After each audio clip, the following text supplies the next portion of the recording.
ঘোষণা হ'ল পদ্ম বঁটা আৰু ইয়াৰ লগে লগে এটা খবৰ আচলতে দিবলৈ ওলাইছোঁ। চিপাঝাৰৰ পৰা এই বঁটা আজুৰি আনিবলৈ সক্ষম হৈছে শুকনানী আৰু দেওধনী নৃত্যৰ লগত জড়িত এজন আজন্ম শিল্পী। তেখেত হৈছে দ্ৰোণ ভূঞা আৰু ইতিমধ্যে মই তেখেতৰ বাসগৃহত উপস্থিত আছোঁ আৰু তেখেতৰ লগত কথা পাতিম। আপোনাৰ যি এই খবৰে আপোনাক কেনেকুৱা অনুভৱ? নমস্কাৰ। এই খবৰে মোক বহুত আনন্দিত কৰিছে আৰু বহুত উৎফুল্লিত মই, কাৰণ মই যিহেতু নিৰক্ষৰ, মোৰ বেছিকৈ মই ভাষা ক'বলৈ নাযাওঁ, আৰু যদি মোৰ কিবা ভুল হৈছে মোক সকলো ৰাইজে ক্ষমা কৰি দিব। আৰু ভাৰত মন্ত্ৰালয়ে, ভাৰত চৰকাৰে যিখন বঁটা মোলৈ আগবঢ়াইছে মোৰ শুনি মোৰ গা কঁপি গৈছে, কিন্তু হয় কঁপি গৈছে আৰু আনন্দৰ কঁপনি এইটো। গতিকে মই সকলো ভাৰতৰ মন্ত্ৰালয়লৈ, সকলো ভাৰতবাসী শিল্পীলৈ, অসমৰ শিল্পীলৈ সকলোকে মই আশীৰ্বাদ কৰিছোঁ।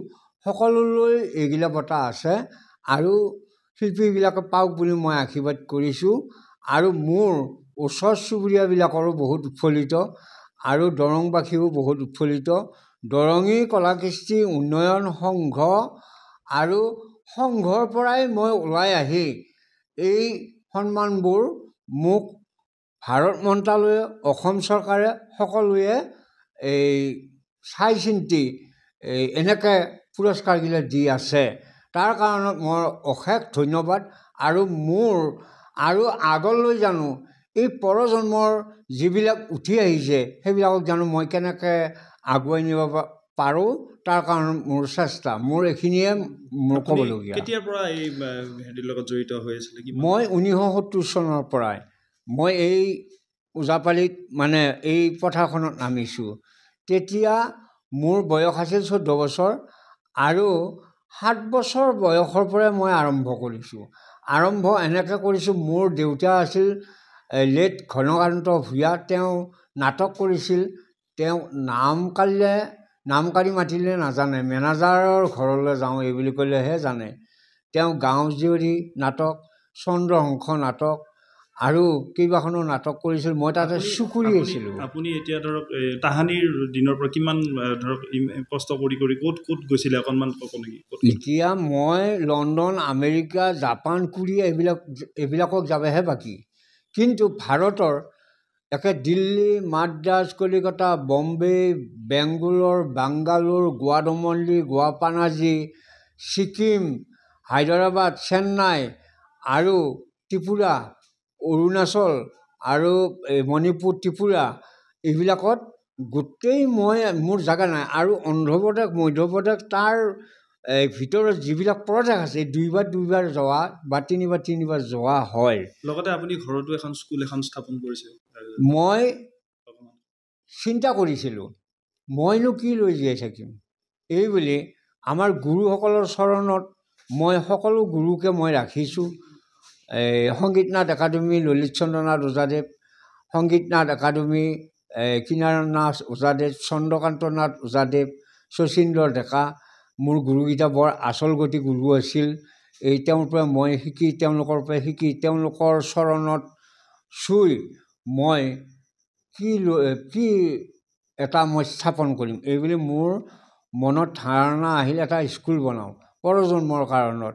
মই এই স্কুলখনত প্ৰায় 500মান ল'ৰা ছোৱালী শিকাই উলিয়াই দিছোঁ, কিন্তু বিনামূলীয়া। মই ফিজ নলওঁ। ত্যাগত ভোগ, দানত বাঢ়ে, ক্ৰোধত কমে। আৰু এই পৰম্পৰাটো, এই ওজাপালি, এই দেওধনী নৃত্যটো থাকিব লাগিব চিৰ জীৱন। মোৰ আস্পিৰি। আপুনি পেঞ্চনো পাইছে? শিল্পী পেঞ্চনো পাইছোঁ, এইবাৰ পাইছোঁ। কাৰণ মোক অসম চৰকাৰ সাংস্কৃতিক সঞ্চালকালয়ে মোক এককালীন দিছিল। তেতিয়া এই এককালীনটো আজিলৈ 4.5 বছৰ হ'ল। তাৰ পাছত মই পেঞ্চনটো পালোঁ আৰু অসম গৌৰৱ বঁটাখন দিলে। আৰু তাৰ পাছত আহিল মানে এই পদ্মশ্ৰী আমাৰ ভাৰত চৰকাৰে মৰম কৰি দিছে আৰু মোক দেখা পাইছে। মই বেছিভাগ দিল্লীতে আছিলোঁ, কাৰণ নেশ্যনেল স্কুল ড্ৰামা তাতে মই একমাহ আছোঁ আৰু বম্বেত 42 দিন আছিলোঁ আপোনাৰ উৎসৱত। আৰু এই প্ৰগতি মিউজিয়ামত মই বছৰে যাওঁ আৰু ইফালে আছে মানে বাল সংগীত, সৰু সৰু ল'ৰা ছোৱালী লৈ 3 বছৰ গৈছোঁ। নমস্কাৰ, মোৰ ক'বলগীয়া এইখিনিয়ে। ইতিমধ্যে তেখেতৰ লগত দ্ৰোণ ভূঞাৰ যি গুৰু তেখেতৰ লগত আছে, তেখেতৰ সুযোগ্য সন্তান। তোমাৰ যেতিয়া কি ক'বা যে এই ধৰণৰ যি খবৰ, এই খবৰে তোমাক কেনেকুৱা হেৰি কৰিছিলে, কেনেকৈ দেউতাক পাইছিলা অকণমান? সঁচাই এই খবৰটো বহুত মানে মনত ভাল লাগিছে এই খবৰটো পোৱাত। আৰু দেউতাক পাইছোঁ মানে যেতিয়াৰ পৰা মই জনা বুজা হোৱাৰ পৰা পাইছোঁ মানে এই কৃষ্টি সাধনাতে ব্যস্ত থাকে আৰু সমান্তৰালভাৱে ঘৰখনকো মানে চলাই লৈ গৈছিলে আৰু আমাৰ পঢ়া শুনাৰ ক্ষেত্ৰতো তেনেকুৱাকৈ আগবঢ়াই লৈ গৈছিলে। কোনো দিন অভাৱ অনাটন নোহোৱাকৈ এই কৃষ্টিৰ মাজেদি তালযোৰ কোবাই বা ঢোলটো বজাই তেনেকৈ আমাক এইখিনি পঢ়ুৱালে। আৰু ময়ো সমান্তৰালভাৱে মানে এই ওজাপালি কৃষ্টিটোৰ লগত দেউতাৰ লগত সহায় সহযোগিতা কৰি ময়ো আগবাঢ়ি গৈ আছোঁ।